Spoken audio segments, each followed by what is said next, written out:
My name is Akwasi Evans. I am the publisher, editor of NOKOA, the Observer newspaper, Central Texas's leading political progressive weekly newspaper.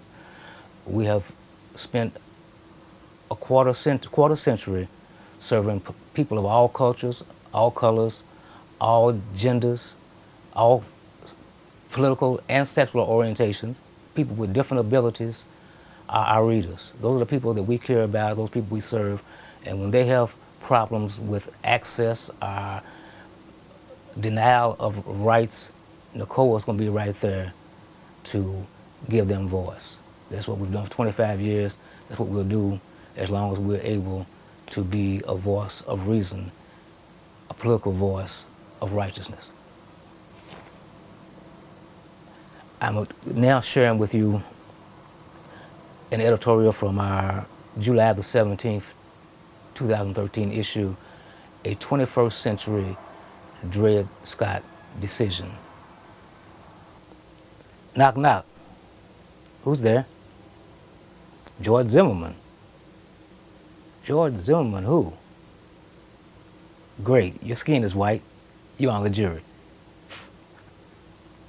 That joke was the opening remark of Don West, the attorney for George Zimmerman in the Florida case of the death of Trayvon Martin on February 22nd, 2012. I apologize. The 17-year-old Trayvon Martin was traveling home from a store where he had just purchased a bag of Skittles and a can of iced tea. West's joke fell flat, but his message must have resonated with the jury, who found his defense more compelling than the lukewarm prosecution put on by the state. Zimmerman's defense attorney had reason to be overly confident.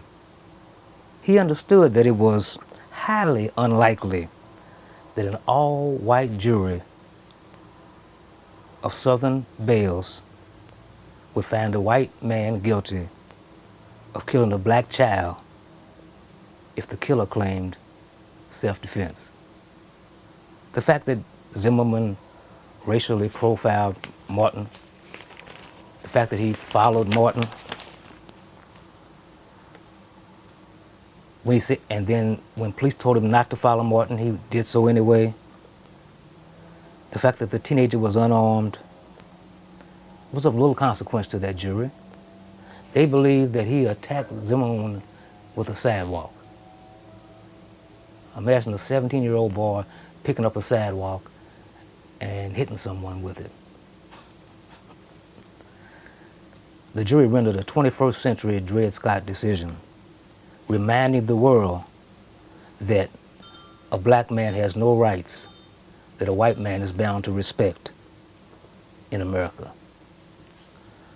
Those were the precise words of Chief Justice Roger B. Taney in the 1854 Dred Scott decision.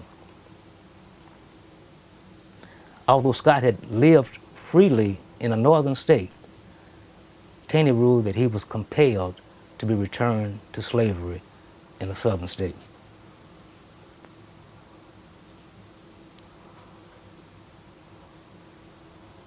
In the South, blacks did not have the constitutional guarantees available to Americans of European descent. The killing of Trayvon Martin and the acquittal of George Zimmerman are not aberrations in America. Both outcomes could have been predicted and anticipated. We live in a sick society ruled by leaders unwilling to address our ugly past and incapable of admitting that our present cultural mindset is as misguided as it was when Governor George Wallace stood in that door in Alabama in 1963 trying to deny African Americans access to the university. There will be more Trayvon Martins, but most of the killers would not be George Zimmermans, they will be police officers.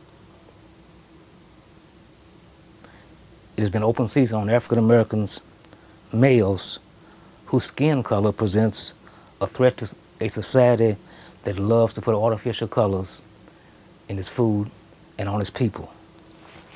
I'm old enough to remember the old saying, if you're white, you're all right. If you're brown, stick around. If you're yellow, you're mellow. But if you're black, stay back.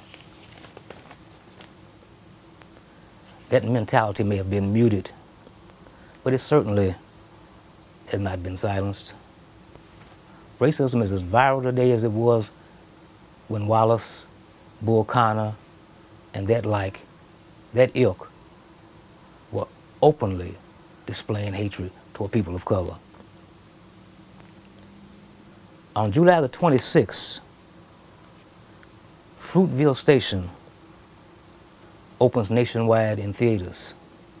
The movie is about the 2009 New Year's Day shooting of Oscar Grant by BART police officer Joseph Messerly. Grant and a Latino passenger on the Bay Area Transit train got into an altercation en route to Fruitvale Station. As the young men left the train, they were fighting. Police were summoned, and when Messerly and his partner took Grant to the ground, the young man struggled, and Messerly pulled his revolver and shot the young father in the back. Messerly told the court he thought he was reaching for his taser.